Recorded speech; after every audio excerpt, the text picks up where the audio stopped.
അസ്സലാമു അലൈക്കും വറഹ്മത്തുള്ളാഹി വബറകാതുഹു. പ്രിയ സഹോദരങ്ങളെ,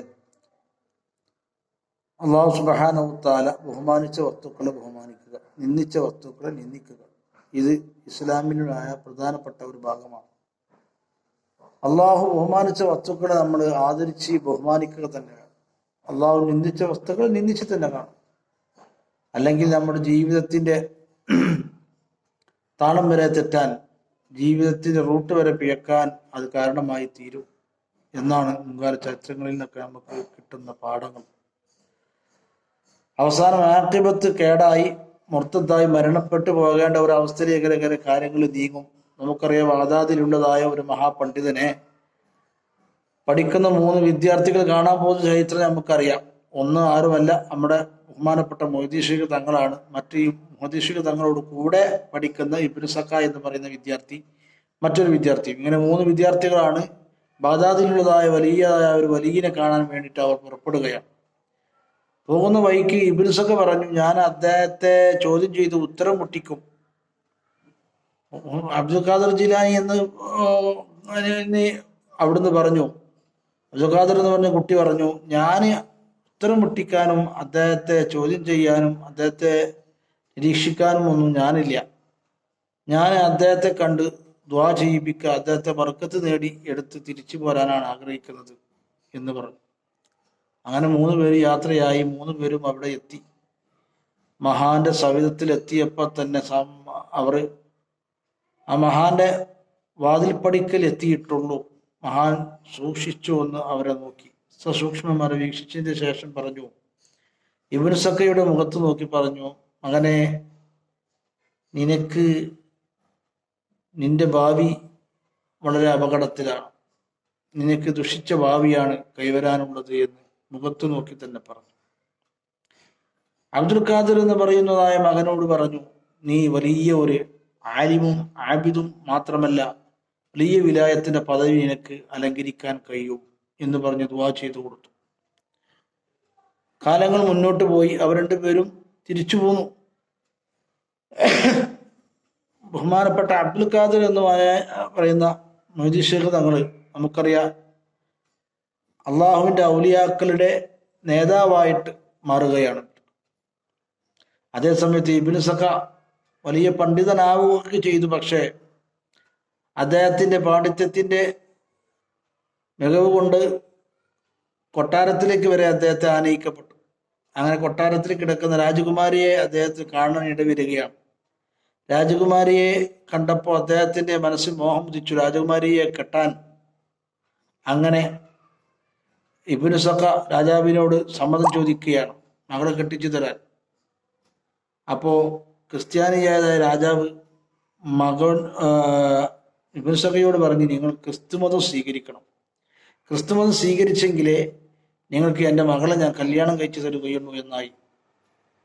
അവസാനം ഈ മകളെ സ്വന്തമാക്കണം എന്നുള്ള ഉദ്ദേശം കൊണ്ട് തന്നെ ഇബ്നു സക്ക ഇസ്ലാം മതം ഉപേക്ഷിച്ച് ആ മതത്തിലേക്ക് മാറി.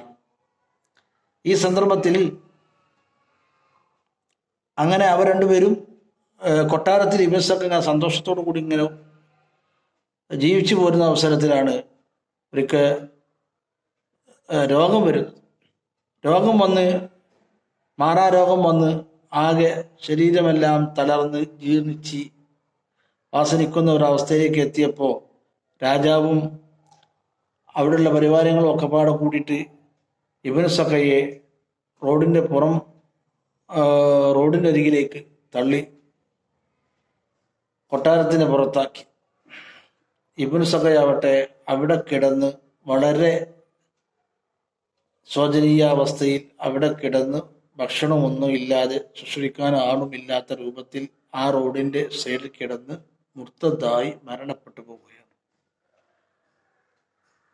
അതേ സമയത്ത് അബ്ദുൽ ഖാദർ എന്നതായ ഈ കുട്ടി, മൊയ്‌ദി ശൈഖ് വലിയ ഉന്നത പദവികൾ സ്വീകരിച്ച് അങ്ങനെ വലിയ സദസ്സുകളിൽ പ്രഭാഷണങ്ങൾ നടത്തി വലിയ അത്യുന്നത പദവി അലങ്കരിച്ച് കൊണ്ട് അള്ളാഹുവിൻ്റെ ഔലിയാക്കളുടെ ക്യാപ്റ്റനായി മാറുകയും ചെയ്തു. ഇവിടെ എന്താ സന്ദർഭം നമ്മൾ മനസ്സിലാക്കേണ്ടത്? ഇബ്നു സക്ക എന്ന് പറയുന്ന കുട്ടിക്ക് എന്താ സംഭവിച്ചത്?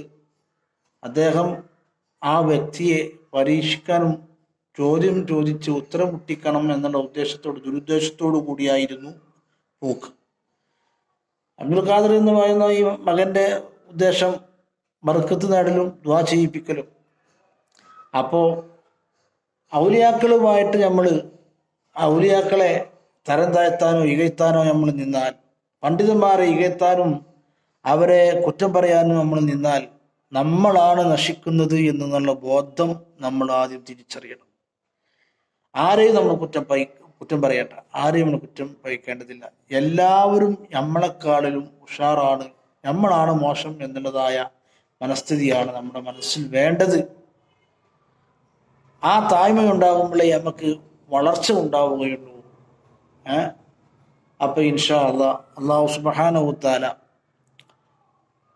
അള്ളാഹു ബഹുമാനിച്ച വസ്തുക്കളെ ബഹുമാനിക്കുവാനും നിന്ദിച്ച വസ്തുക്കളെ നിന്ദിച്ചു തന്നെ കാണുവാനുമുള്ള ഒരു മനസ്സും തൗഫീഖും അള്ളാഹു തആല നമുക്ക് നൽകി അനുഗ്രഹിച്ചു തരുമാറാവട്ടെ. ഈമാൻ തെറ്റാതെ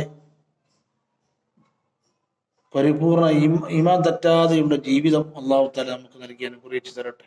ഈമാനോട് കൂടിയുള്ള മരണം, മുത്തുനബിയോട് കൂടെയുള്ള മുത്തിനോടൊപ്പം സ്വർഗപ്രവേശനം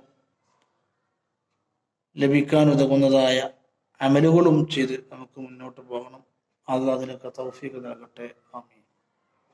അസ്സലാമു അലൈക്കും വറഹ്മത്തുള്ളാഹി വബറകാതുഹു.